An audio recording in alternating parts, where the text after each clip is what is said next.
আল্লাহু আকবার, আল্লাহু আকবার, লা ইলাহা ইল্লাল্লাহু, আল্লাহু আকবার, আল্লাহু আকবার, ওয়ালিল্লাহিল হামদ। যে আরাফাত দিন থেকে শুরু করে 13ই জিলহজ আসর পর্যন্ত মোট 23 ওক্ত নামাজ, প্রতি ফরজ নামাজের পর তাকবীরে তাশরিক পাঠ করতে হবে। হয়তো অনেকেই আমরা তাকবীরে তাশরিক পারি না। যারা পারি না তাদের উদ্দেশ্যে আমি তাকবীরে তাশরিকটা বলে দিচ্ছি।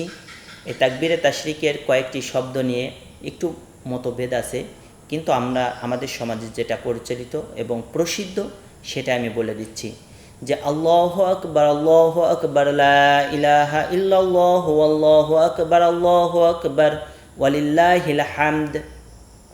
আবারও বলে দিচ্ছি যে আল্লাহু আকবার, লা ইলাহা ইল্লাল্লাহু, আল্লাহু আকবার, ওয়ালিল্লাহিল হামদ। এই যে তাকবীরে তাশরিকটি, এটি আমরা প্রতি ফরজ নামাজের শেষে একবার করে পাঠ করব। তাকবীরে তাশরিক পাঠ করা ওয়াজিব। যদি কোনো ব্যক্তি ইচ্ছাকৃতভাবে তাকবীরে তাশরিক ছেড়ে দেয় তাহলে সে অবশ্যই গুনাহগার হবে। তাকবীরে তাশরিক কি? তাকবীরে তাশরিক হচ্ছে আল্লাহ তাআলার একটি জিকির। এ সম্পর্কে মহান আল্লাহ তাআলা সূরাতুল বাকারার মধ্যে বলেছেন, ওয়াযকুরুল্লাহা ফি আইয়ামিন মা'দুদাত। তোমরা নির্দিষ্ট কিছু দিনে আল্লাহ তাআলাকে স্মরণ করা। আইয়ামিন মা'দুদ দ্বারা বোঝানো হয়েছে এই জিলহজ মাসের নির্দিষ্ট কিছু দিনকে বোঝানো হয়েছে। এই যে তাকবীরে তাশরিক, এই তাকবীরে তাশরিক আবার দুই প্রকার। এক হচ্ছে মুতলাক, আর একটা হচ্ছে মুকাইয়িদ। মুতলাক যেটি আমি বললাম যে ওয়াল ফাজরি ওয়া লায়ালিন আশর, এই 10 দিনের কসম করেছেন, এই 10 দিনকে মুতলাক বলা হয়েছে। জিলহজ মাসের প্রথম দিন থেকেই তাকবীরে তাশরিক পাঠ করা, সেটা নামাজে শুধু বাধ্যকতা নয়, আপনি যেখানে ইচ্ছা সেখানে গিয়েই তাকবীরগুলো উচ্চস্বরে পাঠ করতে পারেন। এটাকে বলা হয় মুতলাক। আর মুকাইয়িদ হচ্ছে নির্দিষ্ট কয়েকদিনে প্রতি ফরজ নামাজের পর তাকবীরে তাশরিক পাঠ করতে হবে। হয়তো অনেকেই আমরা তাকবীরে তাশরিক পারি না। যারা পারি না তাদের উদ্দেশ্যে আমি তাকবীরে তাশরিকটা বলে দিচ্ছি। এই তাকবীরে তাশরিকের কয়েকটি শব্দ নিয়ে একটু মতভেদ আছে, কিন্তু আমাদের সমাজে যেটা পরিচালিত এবং প্রসিদ্ধ সেটা আমি বলে দিচ্ছি যে আল্লাহু আকবার, লা ইলাহা ইল্লাল্লাহু, আল্লাহু আকবার, ওয়ালিল্লাহিল হামদ। আবারও বলে দিচ্ছি যে আল্লাহু আকবার, লা ইলাহা ইল্লাল্লাহু, আল্লাহু আকবার, ওয়ালিল্লাহিল হামদ। এই যে তাকবীরে তাশরিকটি, এটি আমরা প্রতি ফরজ নামাজের শেষে একবার করে পাঠ করব। এই তাকবীরে তাশরিকটি একবার করে পাঠ করব। কোন সময় থেকে শুরু হয়ে কোন সময় শেষ হবে? 9 জিলহজ ফজরের থেকে শুরু হবে, 13ই জিলহজ আসরের নামাজ পড়ে এটা শেষ হবে।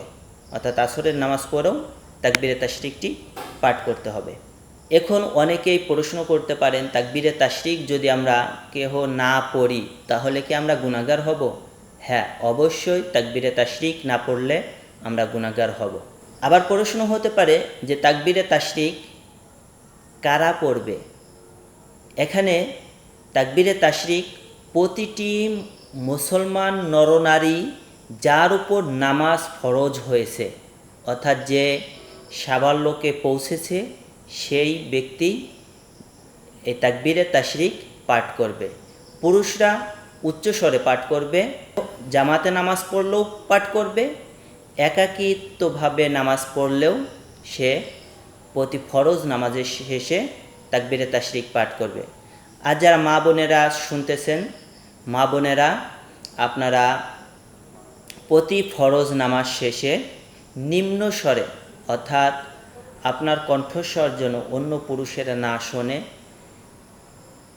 এইরূপভাবে আপনি আপনার ঘরে প্রতি ফরজ নামাজ শেষে এভাবে পাঠ করবেন, একটু নিম্ন স্বরে।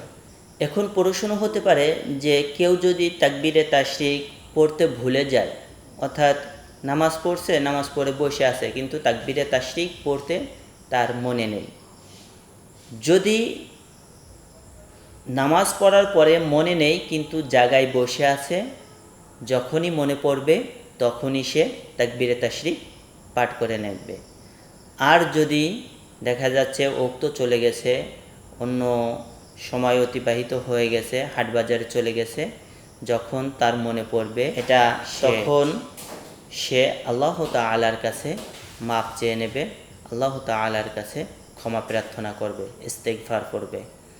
যাই হোক, এটাই ছিল তাকবীরে তাশরিক সম্পর্কে আপনাদের প্রশ্নগুলো।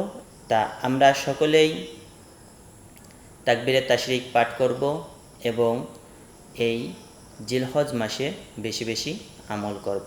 ওয়া আখিরু দাওয়ানা আলহামদুলিল্লাহি রাব্বিল আলামিন।